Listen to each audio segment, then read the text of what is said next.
Bueno, hablar del petróleo, para hablar del petróleo no solamente tendríamos que hablar del plano nacional, tendríamos que referirnos también a hacer un contexto internacional y ubicar que los conflictos que se están dando en el mundo tienen que ver justamente con la lucha por los energéticos.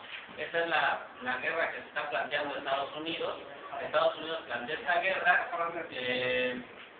primero con el argumento de las Torres Gemelas, que muchos analistas dicen que fue un ataque creado por ellos mismos, por el Pentágono, y no por Osama Bin Laden, que además de hacer un estudio histórico, también Osama Bin Laden era parte de la CIA.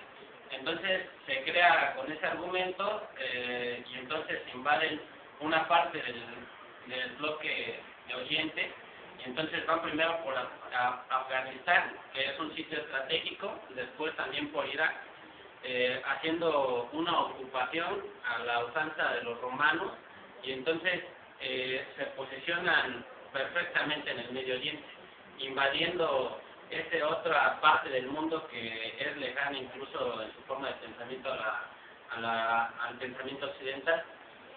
Después de ese conflicto entendemos que el planteamiento del neoliberalismo tiene que ver justamente con eso, es decir, la ocupación de distintos espacios. El Fondo Monetario Internacional saca distintas iniciativas. Justamente hablar de los energéticos es hablar de privatización, y el neoliberalismo plantea básicamente eso. Entonces, cuando hablamos del petróleo, primero tenemos que contextualizar, ubicamos a Estados Unidos como eje rector. Incluso si viéramos las bases militares que tiene Estados Unidos en América Latina, incluso parecería que es un mapa donde están las reservas petroleras más fuertes. Ahora con el plan que están lanzando, el plan Mérida, en donde van a lanzar radios a la usanza del plan Colombia, entonces justamente también allí hay mantos importantes de México, en cuestión de los energéticos. Entonces, lo que tendríamos que ver es que ahorita Felipe Calderón plantea esto, pero no es algo nuevo, sino tiene que ver con los tecnócratas. Y los tecnócratas justamente es la gente que comulga básicamente con el neoliberalismo. ¿A quiénes? A las personas que les debe favores Felipe Calderón. Felipe Calderón, que además se robó la presidencia de la República, es el personaje que ha trabajado también con el gobierno español. Sabemos que Aznar fue uno de los principales personajes internacionales que apoyaron la candidatura de Calderón a través del Partido Popular Español. Entonces, cuando Felipe Calderón es candidato, ellos lo apoyan. Y recordemos también que Aznar, junto con Bush y demás aliados, fueron los que promovieron la guerra de ocupación en contra de Irak y de Afganistán. Y entonces Repsol, que es justamente española, pretende hacer uso de esta iniciativa para entonces tener activos también petroleros mexicanos.